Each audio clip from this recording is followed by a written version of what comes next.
I'm just here trying to make government more efficient, eliminate waste and fraud, and so far we're making good progress, actually. So our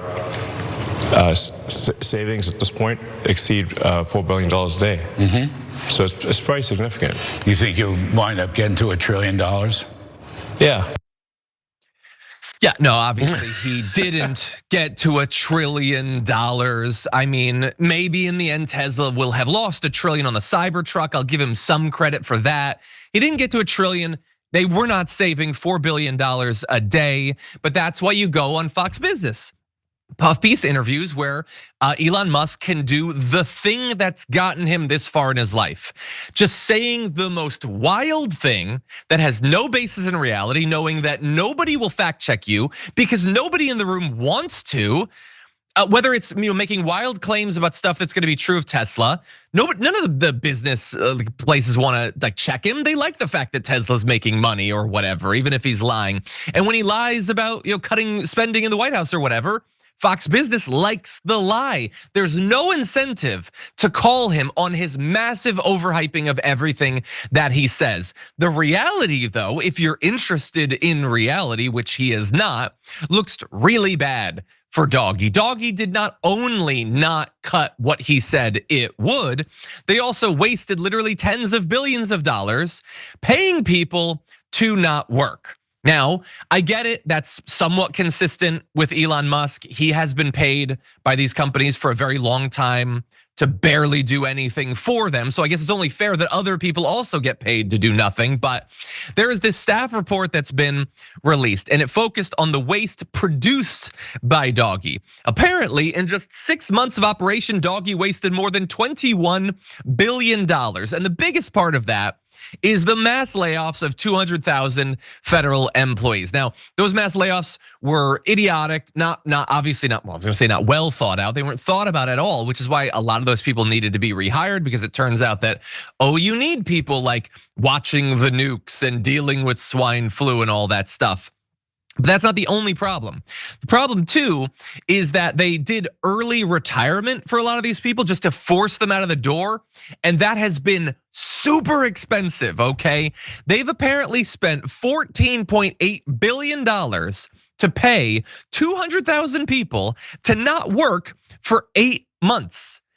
So you know how we were told, oh my God, the thing about the COVID lockdown is they're just paying people to sit at home. That should be working. You can't have Medicaid. You're just sitting at home and playing video games or whatever. Now, both of those were lies, vicious lies. But in this case, they actually produced that.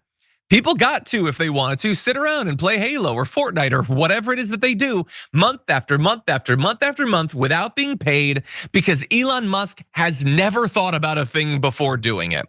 And so those who were involuntarily fired, a different category, they ended up getting severance pay. That's $6.1 billion. And just think about how many fabulous ballrooms you could have built with all the money that they wasted. I want to cry on camera. Here's a fun headline though, a way of summing it up. 154,000 federal workers who took Doggy buyouts are being paid to go fishing, watch Dungeons and Dragons streams, and hunt for new jobs. And that's fun, Brett. That's nice for them. What do you think? I mean, the severance thing, that I'm glad they got severance. Yes, really, agreed. This is so horrible. The thing about DOGE is it's horrible for people who actually care. It's great for people who don't care. Yeah. If you don't give a crap and you vaguely recreationally think we should cut government waste, it's perfect for it.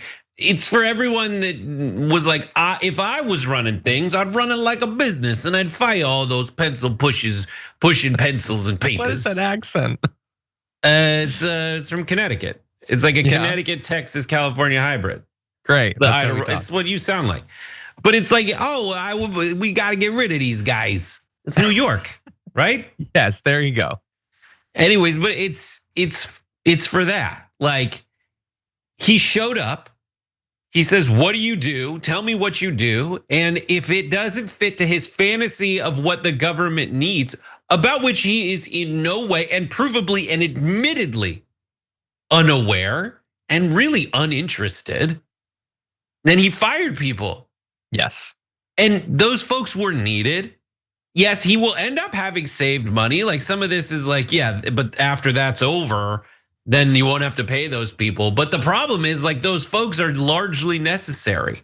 Yeah. And he's wasted money also, let us remember, in creating the agency in the first place and doing audits, even though there were existing auditing agencies. No, he invented it. That And is it's the unfortunately what hubris. people who, as you, and I love the way you put this, recreationally care about cutting spending. That is exactly what it is. They believe he came up with that. And again, I don't even like I know that it's just a thing we say. I don't like calling it saving money. I barely even like calling it cutting spending because of all the connotations of that. It's like when you say saving money, there's a presumption that it should be saved, that it was waste. Waste is a value judgment, okay? We didn't just send people in, or at least I wouldn't send someone in just to randomly cut, Thanos 50% of the US government. No, you can't do that because that's not really saving money. A lot of that would be needed, and that's the issue here. And so it's just a massive, stupid, no thinking waste of money, waste of time, waste of the talent and expertise that those people had. This should be an opportunity for all of us to learn about the way the right addresses spending. Unfortunately, I think very few people will have actually learned much of anything coming out of this.